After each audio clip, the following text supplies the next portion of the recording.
Hello dear students, welcome all of you. आपका इस नए वीडियो में स्वागत है। जैसा कि मैंने आपको लास्ट वीडियो में बताया था कि हम आज सिंपल पेंडुलम के बारे में करेंगे, तो let's start with this topic.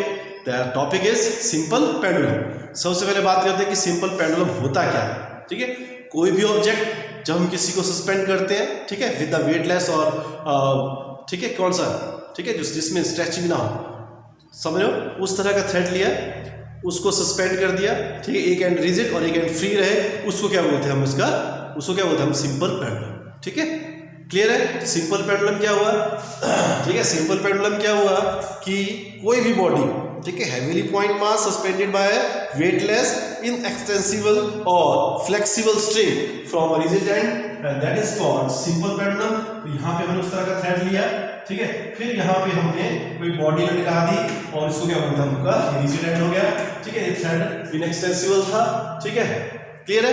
तो ये लिया हमने, इसको लटका दिया, जब ये मूव करेगा, अब एक एंड की वजह से क्या करेगा, मूव करेगा, आप इसको इधर से ले जाओ, ठीक है, तो इसका क्या छोड़ोगे तो क्या आएगा, इस साइड पर, फिर जितना आगे गया उतना क्या होगा, इस साइड पर, जितना आगे जाएगा उतना पीछे आएगा, ये अपनी मीन पोजीशन के क्रॉस घूमता रहेगा, और जो मीन पोजीशन के क्रॉस मोशन होता है उसको हम सिंपल हार्मोनिक मोशन बोलते हैं। सो अ पेंडुलम, ठीक है, will follow the simple harmonic motion. Clear. अब मान लीजिए मैंने बॉब को उठाया, इसको यहां तक ले गया, ठीक है, यहां तक ले आया, मैं इसको यहां पे ले आया, यहां पे इस बॉडी पे, इस पोजीशन पे जो वेरियस फोर्सेस इसके ऊपर लगेगी हम उसके बारे में बात करेंगे। तो various forces acting on the, ठीक है, Bob at any position is weight of the Bob vertically downward. कौन कौन सी फोर्स हुई, weight of the Bob vertically downward. फिर आपको पहले मैंने बताया था, पिछले चैप्टर में मैंने पढ़ा है कि जब हम रिजिड एंड से कोई थ्रेड या स्ट्रिंग यूज करते हैं तो उसके रिजिड एंड की तरफ क्या लगती है, एक सरफेस टेंशन, इसको कहते हैं टेंशन, क्या लगती है, टेंजेंशियल फोर्स एक तरह की।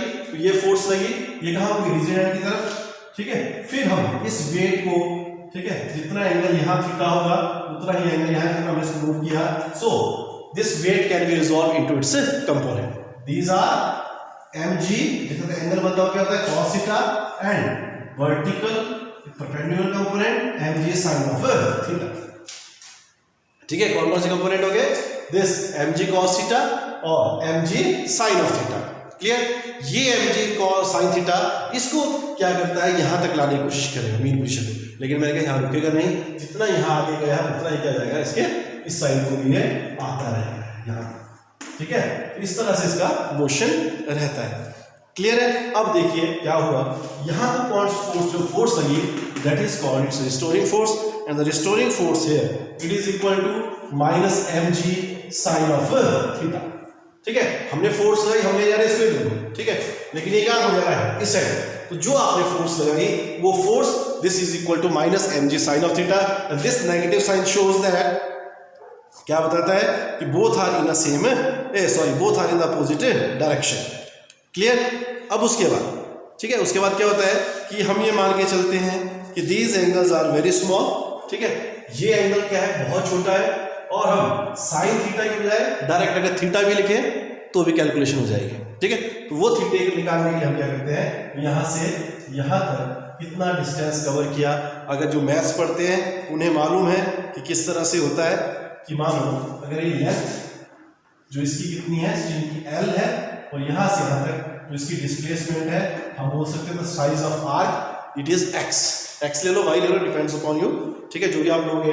तो इसमें आर्क वाइज आपने पढ़ा है theta it is equal to कितना होता है, length of arc upon its radius. So theta is equal to x upon l, ठीक है। तो हमने क्या बोला, theta is very small, so sine theta is approx equal to theta, and that is equal to x upon l। Therefore this force becomes minus mg x upon l। क्या बन गया ये, force is equal to x, ठीक है, mg x upon l। Clear है। उसके बाद फिर से वही, लेकिन हमको पता है न्यूटन्स लॉ के हिसाब से जो force it is equal to mass into acceleration, here a is the acceleration produced in there its motion, so f is equal to m।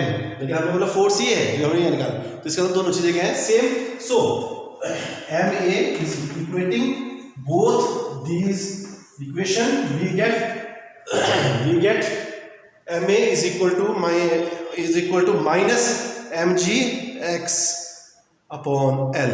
सो क्या कैंसिल हो गया, m से m cancel, so a is equal to minus gx upon L. Clear है। और फिर से वही, फिर जो हमने पहले किया था, क्या किया था, ठीक है, स्प्रिंग वाले केस में जो हमने कल किया था, ठीक है, प्रीवियस वीडियोस में किया था, क्या किया था हमने, ठीक है, यहाँ पे क्या आ गया, a is equal to minus gx upon L, ठीक है। और हमको पता है हमने क्या किया था, ओमेगा स्क्वायर है यार, ओमेगा स्क्वायर, ठीक है, x is equal to minus, ठीक है, ये था ना इस तरह से एक्सप्रेशन की ना, ओमेगा स्क्वायर x, तो लेकिन हमने क्या बोला, एक्सप्रेशन है, दोनों इक्वेट कर लो, x अपॉन एल। क्लियर है। मोशन इज सिंपल हार्मोनिक, मैं लिखता हूं अलग से, motion is simple harmonic, so a is equal to minus omega square x, ठीक है, लेकिन हमने बोला एक्सप्रेशन ये है, तो इसका मतलब दोनों क्या है, सेम, जैसे हमने स्प्रिंग वाले केस में किया था। So minus omega square x is equal to minus gx upon l। Clear है। तो उस केस में x से x क्या हो गया, कैंसिल, फिर वही omega square is equal to under root g upon l। So omega is equal to 2 pi by t is equal to under root g upon l। Clear. और t निकालना है हमने, तो इसको उल्टा कर दें, so t is equal to 2 pi under root l upon g। This is a time period of a simple pendulum. So t is equal to 2 pi under root l upon g। वो clear है। तो अब इससे क्या पता चलता है, इस रिजल्ट से, that how the time period of a simple pendulum varies with, ठीक है, लेंथ एंड ग्रेविटी। तो ग्रेविटी का भी इसमें फर्क रहता है, ग्रेविटी इंक्रीज करेगी, टाइम पीरियड डिक्रीज करेगा, ये डिक्रीज करेगा, ये इंक्रीज करेगा, लेकिन लेंथ बढ़ेगी तो टाइम पीरियड भी इसका बढ़ेगा। क्लियर है। So it is clear that a time period simple pendulum is independent of mass of the bob, it is, ठीक है, depends upon the length and the acceleration due to gravity. आई बात समझ में। तो अगर बोला, अगर टाइम पीरियड बढ़ जाए, ठीक है, तो ग्रेविटी का क्या होता है, इनवर्सली प्रोपोर्शनल होगी, और ये क्या होगी, इसका लेंथ के भी डायरेक्टली प्रोपोर्शनल होगी। ठीक है, ये फैक्टर्स हो गए जिसके ऊपर डिपेंड करता है, मास के ऊपर क्या होता है, इंडिपेंडेंट रहता है। फिर इसकी एक और चीज आती है कई बार, what will the effect of temperature on the time period. ठीक है, टेम्परेचर का इफेक्ट क्या रहता है, जो टेम्परेचर होता है, ठीक है, तो टेम्परेचर के साथ साथ, ठीक है, आप सिंपल कर सकते हो कि जो टेम्परेचर होता है, ठीक है, जो बॉब का टेम्परेचर बढ़ेगा, ठीक है, तो सस्पेंशन इंक्रीज करेगी, लेंथ ऑफ वायर भी क्या करेगा, इंक्रीज करेगा, इसलिए time period of simple pendulum goes on also increases. Clear है। तो ये कुछ इंपॉर्टेंट क्वेश्चंस थे, ठीक है, जो एग्जाम में पूछा जाता है। ये पेंडुलम बहुत बहुत इंपॉर्टेंट है, ये सिंपल पेंडुलम। ठीक है, एक और चीज इसके साथ आती है, उसमें पूछा जाता है what is the length of seconds pendulum. क्या पूछा जाता है, what is the length of seconds pendulum. ठीक है, अब ये सेकंड्स पेंडुलम क्या हुआ, एमसीक्यू में आता है। सेकंड्स पेंडुलम वो चीज हुई,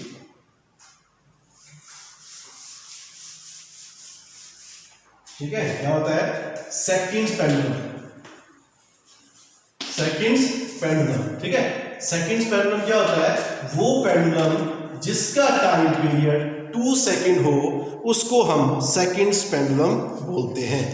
क्या बोलते हैं, सेकंड पेंडुलम किसको बोलते हैं, जिसका टाइम पीरियड 2 सेकंड हो, उसको हम सेकंड्स पेंडुलम बोलते हैं। ठीक है, तो कई बार पूछ लिया जाता है कि what will be the length of seconds pendulum.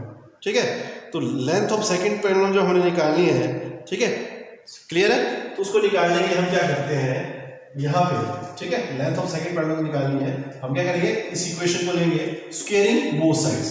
तो बोथ साइड स्क्वायर करके क्या होगा, T square is equal to 4 pi square, तो ये क्या हो गया, एल अपॉन जी।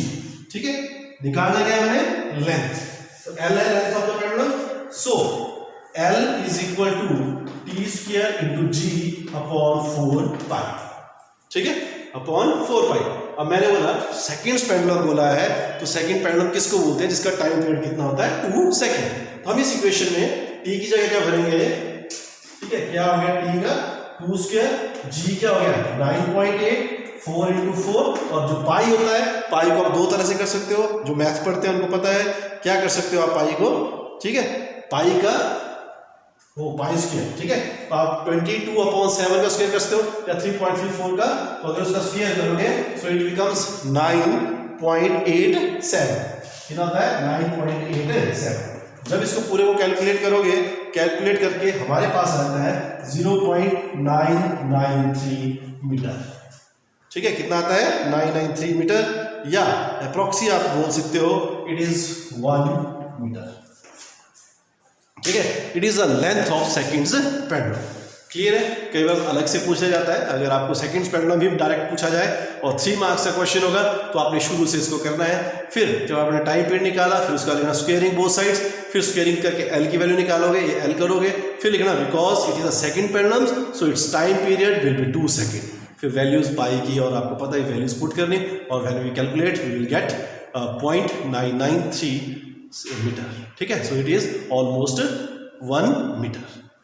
क्लियर है। तो ये था पेंडुलम का। होपफुली आप समझोगे कि मोस्ट इंपॉर्टेंट टॉपिक है। अगर स्प्रिंग नहीं आया तो पेंडुलम 100% आएगा। मतलब स्प्रिंग और पेंडुलम दो में से एक क्वेश्चन फाइनल एग्जाम में 101% आएगा।